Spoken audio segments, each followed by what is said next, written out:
So hello and good morning everyone, welcome back to IBF Bharat once again. मैं निखिल अग्रवाल, आपका faculty. आज आपके लिए एक और नया सेशन लेकर आया हूँ। सेशन नंबर 9 रहेगा ये।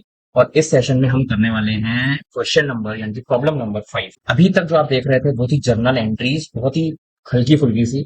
और पिछले वाले सेशन में आपने देखा था हमारी जो हमें एंट्री जोड़ने की थी कंपाउंड एंट्रीज के ऊपर, और अलग अलग तरह की कंपाउंड एंट्रीज आपने उसमें देख ली थी।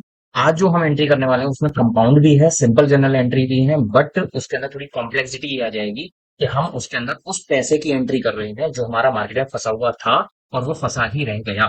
लाइक बैड डेट्स जो हो जाते हैं, यानी कि जो पैसा ऐसा है जो मार्केट में पड़ा हुआ तो था बट वो रिकवर नहीं हो पाया, तो उसकी एंट्री को हम किस तरह से करते हैं। फिर जो पिछले साल हमारा कोई पैसा ऐसा था जो राइट ऑफ हो चुका था, बैड डेट्स हो चुका था और राइट ऑफ कर चुके थे हम, लेकिन वो इस साल में रिकवर अगर हुआ है, मान लीजिए 31 मार्च को कोई पैसा ऐसा था जो हमारा बैड डेट हो गया था, लेकिन वो नए साल में शुरू हुआ है कि अप्रैल में जब आया तो वो रिकवर हो चुका था, तो उसकी एंट्री हमें कैसे करनी है, तो ये आज हम इस प्रॉब्लम इस सेशन में सेशन नंबर 9 में करने वाले हैं। तो ये भी एंट्रीज आपके लिए बहुत बेनिफिशियल होने वाली है, क्योंकि मार्केट में कई बार ऐसा हो जाता है कि आपका फंसा हुआ पैसा जो है रिकवर नहीं हो पाता और आपको उसकी entry as a bad debt डालनी पड़ती है। तो चलिए बिना देर के शुरू करते हैं। पूरा वीडियो जरूर देखना और चैनल के एंड में लाइक करना मत भूलना, कमेंट करना मत भूलना और सब्सक्राइब करे बगैर चैनल से एग्जिट मत करना। इसलिए पूरा वीडियो जरूर देखना। शुरू करते हैं आज का ये सेशन।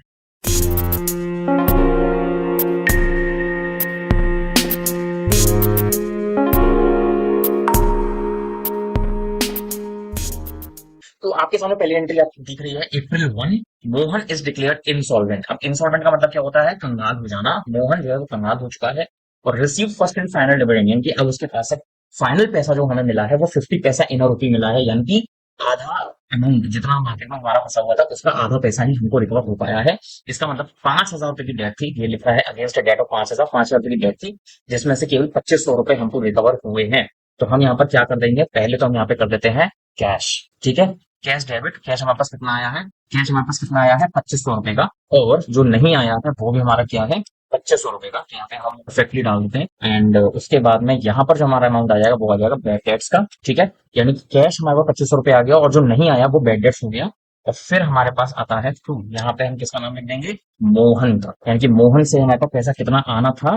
5,000 रुपए। और 5,000 रुपए में से हमारे पास सिर्फ 2,500 रुपए आया है और 2,500 रुपए जो नहीं आया उसको हमने बैड डेट में डालकर छोड़ दिया है। ठीक है, इसका नरेशन डाल देते हैं। For amount received from Mohan in 50 पैसा इन रुपी। ठीक है, इससे हमें ये पता चल जाएगा कि हमारे पास जो अमाउंट आया है वो 50 पैसा इन रुपी आया है, यानी कि जितना ड्यू था उसका 50% ही आ पाया है। ठीक है, वो क्या आपको ये वाली एंट्री समझ में आ गई हो? अगर ना समझ में आई हो तो आप हमें कमेंट्स में जरूर बताएं कि ये एंट्री में आपको क्या प्रॉब्लम आ रही है। नेक्स्ट एंट्री पे चलते हैं। April 2 rupees 8,000 due from Ramesh is not recoverable. अब इसमें से हमारे पास कुछ भी पैसा रिकवर नहीं हुआ, तो पहले हम क्रेडिट वाला फील्ड डालते हैं, यानी कि रमेश से मेरे पास 8,000 रुपए आना था बट नहीं आया। तो रमेश से कितना आना था? 8,000 आना था बट नहीं आया 8,000। और इस पैसे को हम किसमें डाल देंगे?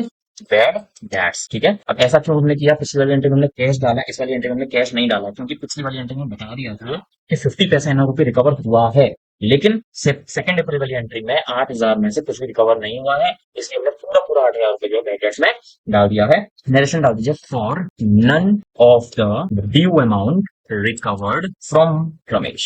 ठीक है, यानी कि कुछ भी पैसा रिकवर नहीं हुआ है रमेश से, इसलिए हमने इसको ड्यू अमाउंट को बैड डेट्स में डाल दिया है पूरी तरह से। अब चलते हैं थर्ड अप्रैल की एंट्री में। थर्ड अप्रैल की एंट्री में है श्याम हु ओड 15,000 की केम इंसॉल्वेंट। जिसने 15,000 को उधार लिए थे वो बंदा इंसॉल्वेंट हो जाता है। 50% is receive from his state. केवल 50% अमाउंट ही हमको इससे रिसीव हो पाता है। तो इसको इसकी एंट्री में हम पहले अपने फर्स्ट अपील की तरह ही करेंगे, यानी कि पहले हम डाल देते हैं कैश, फिर एक डाल देते हैं हम बैड डेट्स और फिर हम डाल देते हैं श्याम का अमाउंट। ठीक है, अब श्याम से आना कितना था? मेरे पास 15,000। ठीक है, और आया कितना है? 50%, यानी कि 7,500। और जो नहीं आया वो भी 7,500। 50% ही उसकी जो ड्यू अमाउंट था उसमें से हमारा रिकवर हो पाया है, तो हमने इसको 7,500 में डिवाइड करके इस तरह से इसको एंट्री में डाल दिया है। नरेशन डाल दिया। फॉर ओनली 50% अमाउंट या फिर 50% of due amount received from Shyam. इस तरह से भी हम नरेशन को डाल सकते हैं। अदरवाइज आपके पास कोई और लैंग्वेज अगर नरेशन की हो तो वो भी आप यूज कर सकते हैं, डाल सकते हैं। और अब हम चलते हैं लास्ट एंट्री पर। लास्ट एंट्री में received rupees 10,000 in cash from Sohan from bad debt return of last year. अब पिछले साल हमारा यानी कि मार्च में या पिछले साल में कभी भी हमारा कोई 10,000 का रिकवरी होने से रह गई होगी, उस पैसे को अब हमें इस साल रिसीव कर रहे हैं, तो हम कैसे करेंगे? पहले तो हमें रिसीव हुआ है कैश, तो डेबिट में डाल दो आप कैश। कितना अमाउंट रिसीव हो रहा है आपको? 10,000 रुपए। ठीक है। और क्योंकि ये बैड डेट हुआ था, इसलिए हम यहाँ पर क्या कर देंगे? Bad debt recovered. ठीक है। बैड डेट यहाँ पर टू करके लिखेंगे आप, टू बैड डेट्स रिकवर्ड, क्योंकि ये आपकी क्या है? इनकम है इस साल की। तो हम इसको इस तरह से डाल देंगे, टू बैड डेट्स रिकवर्ड। और यहाँ पर आप डाल देंगे for amount recovered from Sohan for last year. Last year का पैसा इस साल में हमें रिसीव हुआ है, तो पिछले साल रिसीव नहीं हुआ था, इसलिए हमने उसको बैड डेट में डाल दिया था। और कई बार ऐसा भी होता है प्रैक्टिकली, जो हम लोग करते हैं, अगर छोटा अमाउंट है तो हम उसको बैड डेट जितने भी हमने डाले होते हैं उस सबको हम किस में डाल देते हैं? डिस्काउंट अलाउड में डालकर खत्म कर देते हैं। यानी कि वो पैसा हमें रिसीव तो होगा नहीं, तो उसको बैड डेट में दिखा के तो हम अपने ऊपर नेगेटिव इम्पैक्ट क्यों डालें? क्योंकि ऑडिटर पूछता है कि आपने अमाउंट जो मार्केट में है उसको रिकवर करने की कोई पॉलिसी नहीं बना रखी है। उसके लिए हम क्या करते हैं कि हम बैड डेट्स को ना डालकर हम डिस्काउंट अलाउड डाल देते हैं, जिससे ये हो जाता है कि हमने ही उसको इतने पैसे का डिस्काउंट दिया था। ठीक है। बट छोटे अमाउंट तो चल जाता है, बड़े अमाउंट पे ऑडिटर को शक हो जाता है कि ये पैसा जो है वो आपने रिकवर नहीं किया था, इस वजह से अब आप उसको राइट ऑफ करने के लिए डिस्काउंट अलाउड का नाम ले रहे हैं। ठीक है। तो एक चीज और हम कर देते हैं, ये 3rd अप्रैल की एंट्री में हमने टू श्याम लिखना है, तो ध्यान रखिएगा।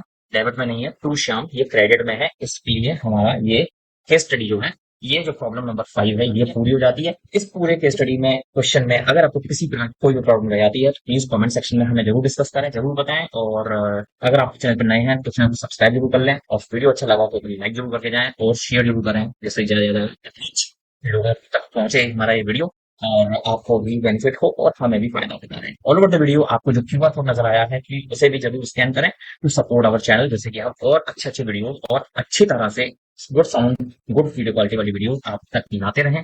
और चलिए बिना देर किए चलते हैं, फिर लेकर आएंगे एक और नया सेशन। तब तक के लिए thanks for watching, bye bye and see you soon.